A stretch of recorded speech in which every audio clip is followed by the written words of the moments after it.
welcome to today's video. We are on part 4 of my 10-year celebration of living in Mozambique, and I hope you've enjoyed the previous 3 videos. Go there and like them and share them as your status, whatever you are free.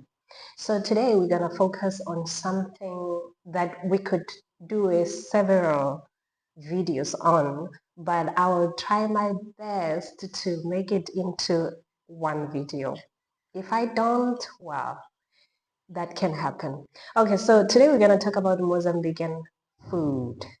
Mozambican food. Oh my goodness, Mozambican food is the best. I haven't traveled that much, but I have eaten several dishes in certain countries I've been. I've liked certain things, I've disliked certain things. That's normal. And then before I even came to Mozambique, there was already somebody that told me that you need to eat Mozambican bread. So I came in mind knowing that their bread is very different. And even right now, I have friends in South Africa that they don't really eat bread because of how it doesn't treat them well. But whenever they come to Mozambique, they look forward to Mozambican bread. In fact, when I go out of South Africa, some of those home food that I bring for people outside that is non-perishable and can stand the distance, it's bread. I make sure that I take bread, and I know what, as soon as I get with it to South Africa, they're gonna put away their bread. This is gonna be the focus because the bread here is very good, always fresh. Like if you go to their bakery where they actually sell it, it's always running out. There's a line, it's finished. So Mozambican bread, you want to try that if you haven't eaten that. And also, before I came to Mozambique, I came in contact with peanuts soup, which is also mixed with coconut milk, and then they put prawns in it. And by a glance, I didn't want it because my only experience before coming to Mozambique with peanuts was roasted peanuts. That's all I knew. But Mozambicans farm peanuts, and because they farm it, they do so much with it. And whatever they do with it is just delicious. So if you want to see how they do their Mozambican soup, they call it Carrillia Menduing. You can link to my YouTube channel, Missionary Budget Friendly Stuff. Missionary Budget Friendly Stuff. Then you'll see how they do it. And what I can tell you about Mozambican food is it takes long to prepare, but it's worth every minute. Like they literally sit, if they're cooking it outside, they can sit there by the stove for an hour or two, but when you do eat the food, you'll understand why it took that long, and you'll appreciate that. I think they're the most patient cooks I've ever seen, because how they cook is, it's not just in one place. It's like the whole nation cooks this way. They take their peanuts, they farm peanuts, they take them out while they're ready and dry them on the sun and then pound them. They have manual way of doing it, but nowadays machines, obviously.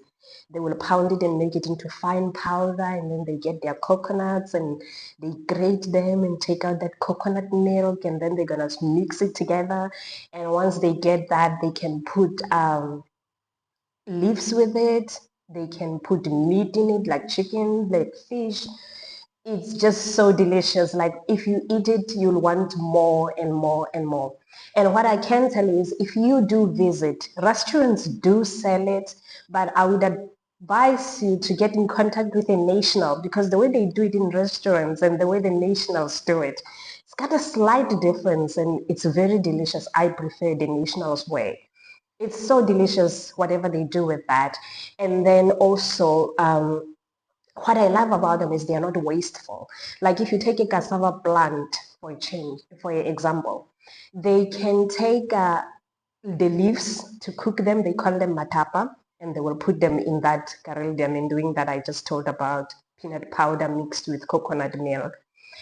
It's so delicious. Matapa is very delicious. But then they don't just use the leaves. They take the roots, which is the cassava, and they can mix it into matapa and make it one pot, which will be shikinyedi matapa. or they can boil it aside and then they eat it as staple food, and that is so delicious as well. So, and then they take the leftover stem and they put it back in the field, and then it's like seed, it grows again. So the whole plant is used. So that's why I'm like, their way of cooking is a whole new level that you will have to experience for yourself. And then what they do, another thing they do with cassava is they can dry it and make, which is now one of the biggest flours, healthy flours in the health movement. It's called tapioca. That's when they make mandioca into flour. They dry it and then afterwards they grate it and make it flour. And then they can use it. Sometimes they even make this dessert where they take tapioca and roasted peanuts and sugar and they pound it together, and it's like this cake kind of thing, but it's powdery. When you break it down, it's called molina. It is so, so delicious. So what I can tell you is, if you want a food experience that you've never had before and it will have you asking for more, come to Mozambique and eat Mozambican food. I tell you, since I eat Mozambican food, I can forget about others. So anyway, I hope you enjoyed this, and I hope you come and enjoy that food. We'll see you in the next video, where we will talk about something else very important of my journey in Mozambique for 10 years. I've learned a lot. See you in the next video.